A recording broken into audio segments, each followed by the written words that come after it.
in England said, stars are so far away that they appear to be just pinpoints of light. We cannot see their size or shape. How do we tell the distant types of stars apart? We can only see the color of their light, basically, is all we can tell. If you're going to measure the distance to a star, the only sure mathematical way is with parallax trigonometry, and you have to know two sides in one angle or two angles in one side. I taught trig for 15 years, okay? And you have to know some points, okay? The problem is the Earth is only 8,000 miles in diameter. So if you're looking at a star from opposite sides of the Earth, the base of your triangle is way too small.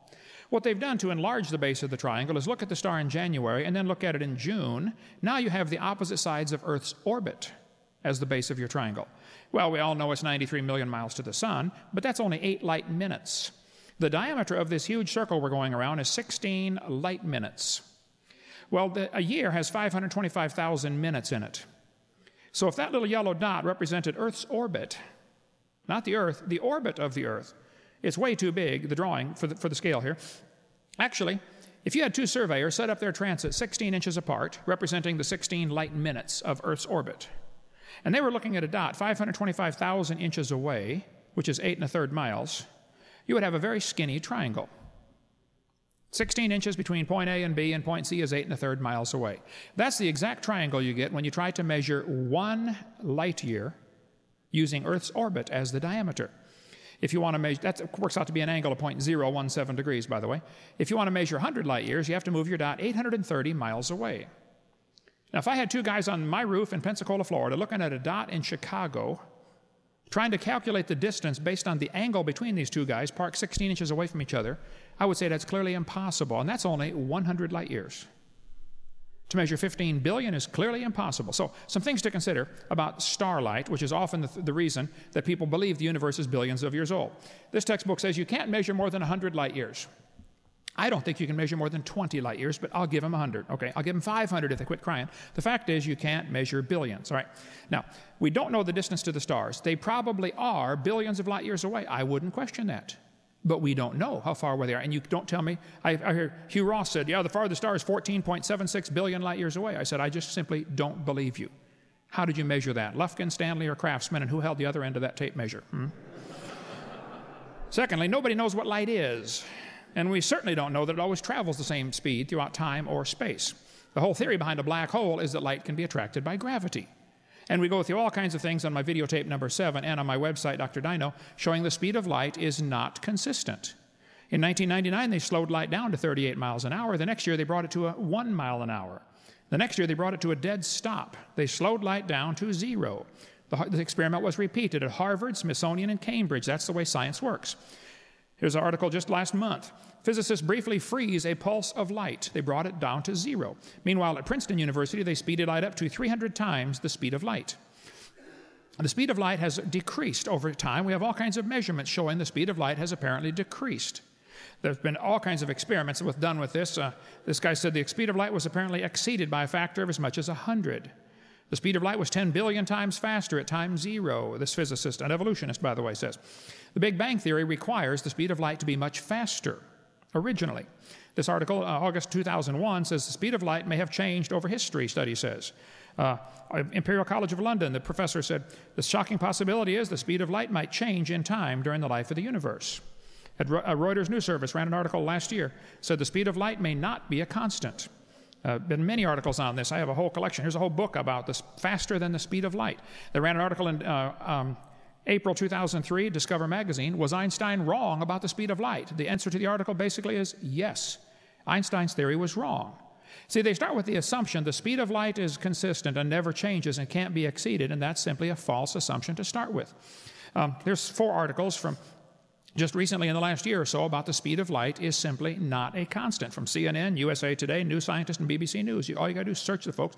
It's not correct to say the speed of light's always the same. Thirdly, the creation was finished and mature when God made it. The God that I worship, like Jesus, can make wine out of grapes that never existed, aged in time that never was. God can make light and stars simultaneously, okay? He didn't make 2 babies and put them in a garden and hand them a package of seeds and say, plant these quick. He can make a full-grown man, a full-grown woman, a full-grown tree with fruit already on the tree, ripe, ready to eat. And he can make a full-grown universe with light already showing. See, I think the problem is many people are trying very hard to limit God. We can't go faster than the speed of light, so God, you can't either. And that, to me, is not wise.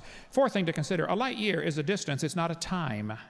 If the star is 15 billion light years away, and it probably is, nobody knows, that still wouldn't mean it took 15 billion years to get here. That's the stumbling block that guys like Hugh Ross have. They don't think, they're trying to limit God. God can't do anything faster than the speed of light. Well, how long does it take your prayers to get to heaven and back? Speed of light is not proven to be consistent. Why would star distance have anything to do with the age of the universe? Even if they are billions of light years away. Okay, how do they measure the speed of light? How do they measure the distance to the stars? This guy says, we can find the absolute ages by comparing a star's color and brightness with those in stellar evolution models. What? We can tell how old it is by how old we think it is. That's what he's saying. Come on now. They talk about redshift and Cepheid variables. We can cover plenty on that, based on the theory that the Doppler effect also affects light. We don't know that it does. But the whole idea of measuring the distance to stars is simply not science. You get beyond a few hundred light years, you're way beyond the branches of science that are testable, observable, and demonstrable. So the stars might be billions of light years away. I don't know. I'll give you a couple examples of recent changes here, though. I'm going to run out of time. Here we go. Astronomers believed the Veil, one of the best studied supernova remnants, was 2,500 light years away and 18,000 years old. They were quite wrong. In fact, the Veil is only 1,500 light years away and 5,000 years old. I mean, just change it like that. Discover Magazine 2 years ago.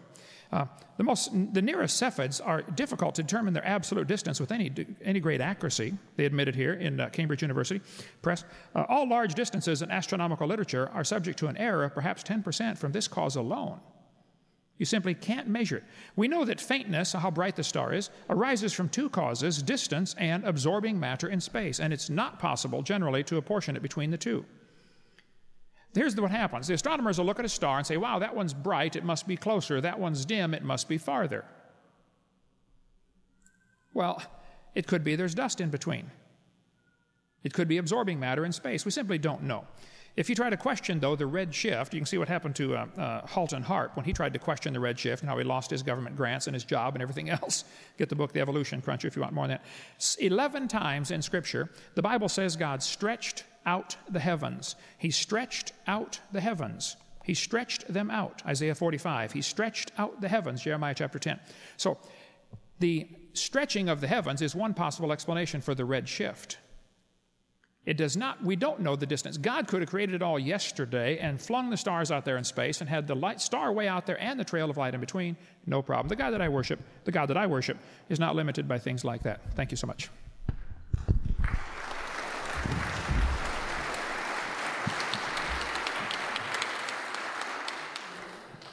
It's your turn, Jayman. All right. Thank you. Well, a couple of things. I would like to clarify how scientists, how anybody measures the distance to stars. First of all, nobody bases it on brightness, ever. Brightness is an arbitrary measure. And you correctly pointed out that there are many different brightnesses of stars, so that wouldn't make sense to measure it that way. In fact, the two main methods for doing this are stellar parallax and redshift. And again, you correctly pointed out that stellar parallax doesn't work over great distances. And what we mean by great distances is many thousands or millions of light years. It may seem hard to imagine, but we actually can measure these distances through parallax with great precision, even though the sides are very long.